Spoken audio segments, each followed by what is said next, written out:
एकादशी व्रत नियम। प्रातःकाल सज्जा त्याग करें, नहाएं और साफ कपड़े पहनें, ब्रह्मचर्य बनाए रखें, प्याज, लहसुन, मांस, चावल, गेहूं, दाल और फलियां का सेवन न करें, धूम्रपान और शराब न पिएं, व्रत वाला भोजन या फल और दूध ही खाएं, जरूरतमंदों को भोजन या आवश्यक वस्तु का दान करें, शांत रहें, विनम्र रहें। संक्षेप में, एकादशी व्रत आत्मानुशासन के बारे में है। एकादशी व्रत पूजा विधि। पवित्र नदियों में डुबकी लगा सकते हैं, जबकि बाकी लोग जल्दी उठकर नहा सकते हैं। नहाने के बाद साफ कपड़े पहनें, अपने घर के मंदिर क्षेत्र में तेल का दीपक जलाएं और ध्यान करें। फिर भगवान विष्णु का आह्वान करें और उनका आशीर्वाद लें। एकादशी व्रत को ईमानदारी और पूरे मन से करने का संकल्प प्रतिज्ञा करें।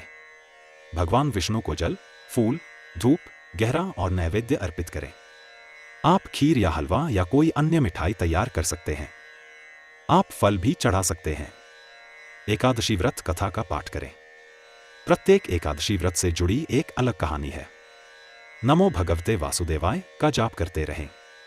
आप विष्णु सहस्रनाम का पाठ भी कर सकते हैं या नाम जाप भी कर सकते हैं।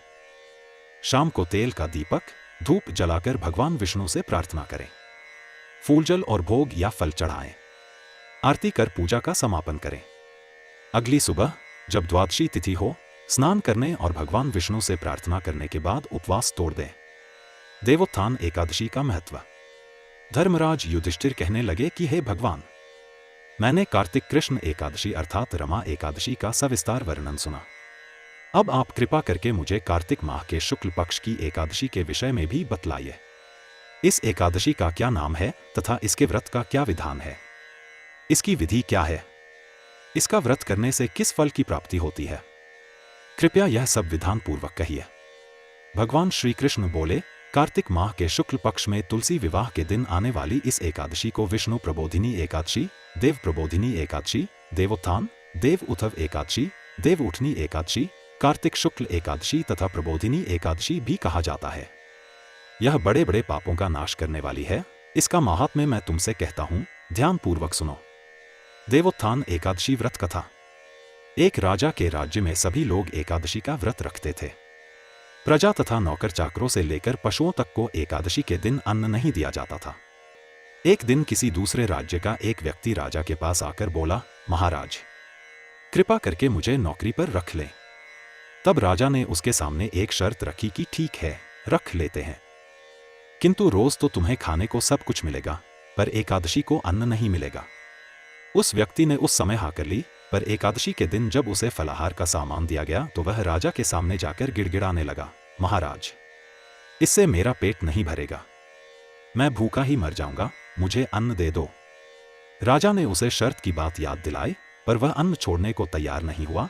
तब राजा ने उसे आटा, दाल, चावल आदि दिए। वह नित्य की तरह नदी पर पहुंचा और स्नान कर भोजन पकाने लगा।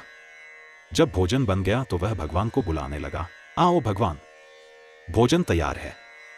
उसके बुलाने पर पीतांबर धारण किए भगवान चतुर्भुज रूप में आ पहुंचे तथा प्रेम से उसके साथ भोजन करने लगे। भोजनादि करके भगवान अंतर्धान हो गए तथा वह अपने काम पर चला गया।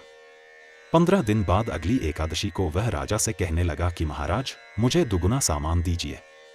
उस दिन तो मैं भूखा ही रह गया।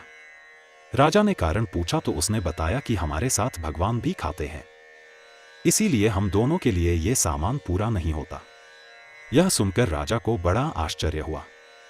वह बोला, मैं नहीं मान सकता कि भगवान तुम्हारे साथ खाते हैं। मैं तो इतना व्रत रखता हूं, पूजा करता हूं, पर भगवान ने मुझे कभी दर्शन नहीं दिए। राजा की बात सुनकर वह बोला, महाराज, यदि विश्वास न हो तो साथ चलकर देख ले। राजा एक पेड़ के पीछे छिपकर बैठ गया। उस व्यक्ति ने भोजन बनाया तथा भगवान को शाम तक पुकारता रहा, परंतु भगवान न आए। अंत में उसने कहा, हे भगवान, यदि आप नहीं आए तो मैं नदी में कूदकर प्राण त्याग दूंगा। लेकिन भगवान नहीं आए। तब वह प्राण त्यागने के उद्देश्य से नदी की तरफ बढ़ा। प्राण त्यागने का उसका दृढ़ इरादा जान शीघ्र ही भगवान ने प्रकट होकर उसे रोक लिया और साथ बैठकर भोजन करने लगे। खा पी कर वे उसे अपने विमान में बिठाकर अपने धाम ले गए। यह देख राजा ने सोचा कि व्रत उपवास से तब तक कोई फायदा नहीं होता जब तक मन शुद्ध न हो। इससे राजा को ज्ञान मिला। वह भी मन से व्रत उपवास करने लगा और अंत में स्वर्ग को प्राप्त हुआ।